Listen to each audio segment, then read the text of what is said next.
नमस्कार, आषाढ़ी न्यूज में आप एक बार फिर आपका स्वागत है। वर्तमान में हम लोग मौजूद है सहारनपुर के अंदर, जहां पर बहुजन मुक्ति पार्टी के राष्ट्रीय महासचिव इंजीनियर डीपी सिंह जी हमारे बीच जुड़ चुके हैं और जिनके द्वारा आने वाली 31 जनवरी को ईवीएम के खिलाफ बहुत बड़ा आंदोलन दिल्ली के अंदर किया जा रहा है। उनसे जानने का प्रयास करते हैं आखिरकार ये आंदोलन क्यों किया जा रहा है और किसके नेतृत्व में आंदोलन किया जा रहा है। सबसे पहले तो स्वागत है सर आपका। धन्यवाद आपका भी। सर, आपकी एक वीडियो वायरल हुई, इसमें आप लगातार 31 जनवरी को लोगों को आमंत्रित करने का कार्य कर रहे हैं। आखिरकार क्या प्रोग्राम है 31 जनवरी का? देखिए, 31 जनवरी को हम 1 से 5 लाख तक का प्रोटेस्ट दिल्ली में इलेक्शन कमीशन को घेरने का कार्यक्रम कर रहे हैं, क्योंकि आज ईवीएम के द्वारा जो चुनाव किया जा रहा है, ईवीएम एक नेशनल मुद्दा बन चुका है। ईवीएम का मुद्दा 2014 के बाद वामसिफ के राष्ट्रीय अध्यक्ष, भारत मुक्ति मोर्चा के राष्ट्रीय माननीय वामन मेश्राम साहब ने निरंतर उठाया और आज वो मुद्दा लोगों की जुबान पर बन चुका है, लोगों की जुबान पर है। तो इसलिए ईवीएम के द्वारा जो बाबा साहब डॉक्टर अम्बेडकर ने कड़ी मेहनतों के बाद संविधान का निर्माण किया और उस संविधान में बाबा साहब डॉक्टर अम्बेडकर ने जो इस देश की जनता के लिए वोट का अधिकार दिया और ईवीएम के द्वारा आज वोट के अधिकार को प्रभावहीन कर दिया गया है, उसे शून्य कर दिया गया है। और बाबा साहब डॉक्टर अम्बेडकर ने जो बहुजनों को सपना दिखाया था शासक बनने का, उस सपने को बिल्कुल ख़त्म कर दिया गया ईवीएम के द्वारा। और एक आधुनिक मनुस्मृति के रूप में ईवीएम काम कर रही है और ईवीएम से चुनाव इलेक्शन कमीशन, सरकार और इलेक्शन कमीशन की दोनों की मिली भगत है और मिली भगत के कारण दोनों के दोनों ये चुनाव कराने का काम कर रहे हैं। और जब इस ईवीएम को ये बंद नहीं करना चाह रहे और उसके बाद हम 31 जनवरी को 1 से 5 लाख लोगों तक का प्रोटेस्ट दिल्ली में होने जा रहा है। इसके लिए हम लोगों को पूरी देश में तैयारी कर रहे हैं। अच्छा सर, आपके द्वारा 1 से 5 लाख लोगों की भीड़ के साथ में इलेक्शन कमीशन ऑफ इंडिया यानी कि नई दिल्ली में घेराव किया जा रहा है, तो क्या लगता है कि ईवीएम ही एक प्रकार से षड्यंत्र का कार्य कर रही है, जैसे कि आपने बताया कि मनुस्मृति का ही कार्य वो ईवीएम कर रही है? देखिए, ईवीएम को इनके द्वारा क्यों लाया गया? ईवीएम को एक षड्यंत्र के तहत 1982 में मान्यवर काशीराम साहब ने, जब मान्यवर काशीराम साहब ने वाम से 78 में बनाया और उसमें 81 में 6 दिसंबर 1981 को DS4 बनाई और 14 अप्रैल 1984 को बहुजन समाज पार्टी बनाई। 1982 में उन्होंने नारा दिया कि वोट हमारा, राज तुम्हारा नहीं चलेगा। तो इनके कान खड़े हुए। इंदिरा गांधी उस समय सत्ता में थी, तो इंदिरा गांधी को लगा कि वास्तव में वोट तो काशीराम का ही है, बहुजनों का है, हमारे पास तो वोट है नहीं। तो जब ईवीएम के द्वारा कुछ कंट्री में, विदेशों में चुनाव होना शुरू हो गया था, तो ईवीएम को विदेश में ईजाद किया गया उसकी टेक्नोलॉजी को। तो इंदिरा गांधी ने मनु सिंघवी को बुलाया और मनु सिंघवी को भेजा कि भाई विदेश जाइए, यूरोप में जाइए, वहाँ से ये क्या मामला है ईवीएम का, वहाँ जाइए और वहाँ से टेक्नोलॉजी के बारे में जानकारी हासिल करके आइए। तो मनु सिंह भी वहाँ पर गए और वहाँ से जाके जो उन्होंने वहाँ से जो आंकड़े कलेक्ट किए तो मैडम इंदिरा गांधी के सामने रखे और कहा कि मैडम, इससे तो बहुत बड़ा फेरबदल हो सकता है, क्योंकि इस ईवीएम के द्वारा तो चुनाव को किसी के फेवर में किया जा सकता है। तो इंदिरा गांधी ने प्रस्ताव बनवा कर संसद पटल पर रखा और सबसे पहले समर्थन अटल बिहारी वाजपेयी ने किया और दूसरा समर्थन सीताराम येचुरी ने किया, जो दोनों के दोनों एक कम्युनिटी से आते हैं। अच्छा सर, आज का हम एक बयान देख रहे थे, उसमें पूर्व मुख्यमंत्री अखिलेश यादव की धर्मपत्नी सांसद डिम्पल यादव का एक बयान वायरल हो रहा है। वो कह रही है कि ईवीएम की जगह बैलेट पेपर से चुनाव होने चाहिए। किस नज़र से देखते हैं आप इसको? देखिए, मैं आपको बताऊं कि ये सच्चाई है, क्योंकि अखिलेश यादव भी, डिम्पल यादव भी बहुजन समाज में ही आते हैं। जब मान्यवर काशीराम साहब ने नारा लगाया था, मान्यवर काशीराम साहब का नारा लगा था, मिले मुलायम काशीराम, हवा में उड़ गए जय श्री राम।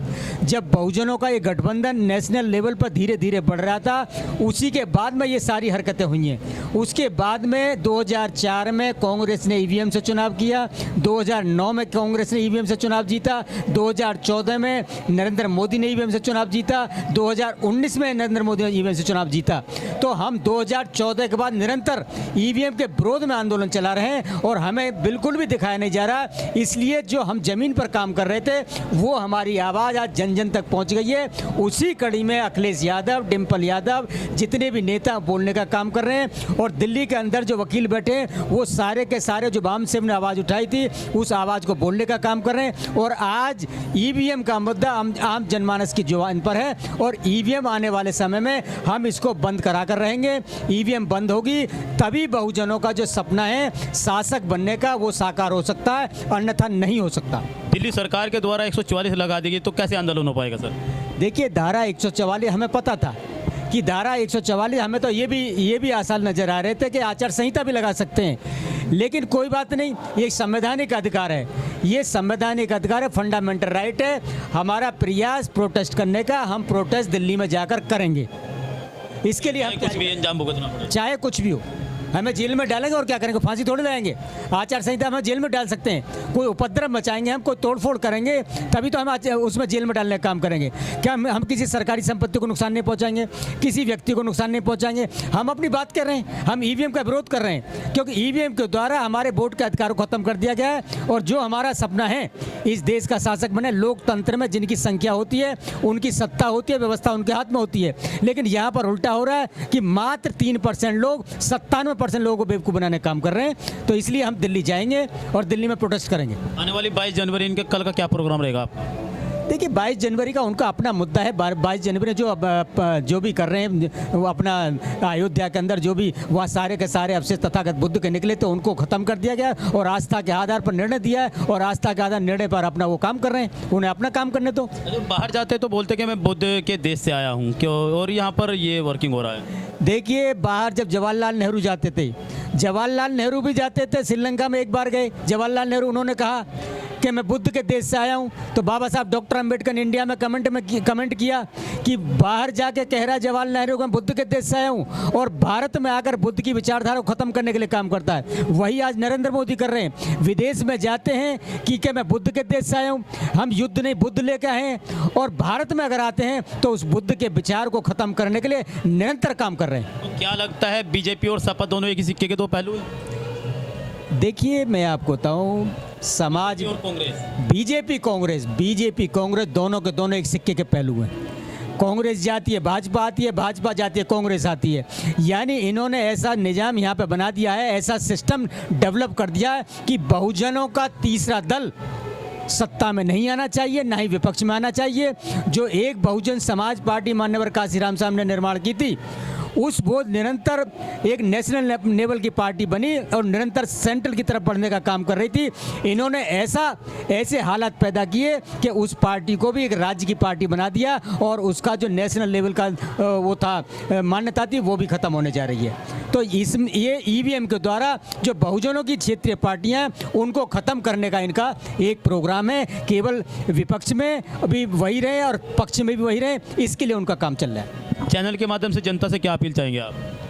देखिए, आपके एसआरई न्यूज़ के माध्यम से मेरी जनता से अपील है कि मैं सभी समाज के उन एक्टिविस्ट से कहना चाहता हूं, उनसे मेरा अनुरोध है, समाज के उन्हीं लीडरान से भी कहना चाहता हूं जो बहुजन समाज के लीडर हैं, जो बाबा साहब के संविधान की बदौलत, बाबा साहब ने जो संविधान में व्यवस्था की, इनके लिए आरक्षण की, इनकी सीटों की व्यवस्था की, उसके द्वारा जो चुन कर गए हैं, उन सभी लीडर से मेरा अनुरोध है, सभी बहुजन समाज पार्टियों से मेरा अनुरोध है, सभी बहुजन समाज के सोशल एक्टिविस्ट से मेरा अनुरोध है, सामाजिक कार्यकर्ताओं, सामाजिक संगठनों से मेरा अनुरोध है कि 31 तारीख को हमारी एक अस्मिता का सवाल है, हमारी अस्मिता को बचाने का ये प्रोटेस्ट किया जा रहा है। ईवीएम खत्म होगी तो बहुजनों की अस्मिता बचेगी, बहुजनों का अस्तित्व बचेगा। इसलिए ईवीएम से चुनाव को बंद कराने के लिए सभी दलों को, सभी समाज के बुद्धिजीवियों को, सभी सोशल एक्टिविस्ट को, सभी नेताओं को दिल्ली में आना चाहिए और अपनी ताकत दिखानी चाहिए, ये मेरा अनुरोध है। धन्यवाद। ये थे इंजीनियर डीपी सिंह जी, जो कि बहुजन मुक्ति पार्टी के राष्ट्रीय महासचिव और बामसेप के एक अच्छे वक्ता भी है। तो देखते रहिए एसआरई न्यूज़ के साथ। Cameraman robin Singh, HD Gautam की खास रिपोर्ट, उत्तर प्रदेश उत्तराखंड।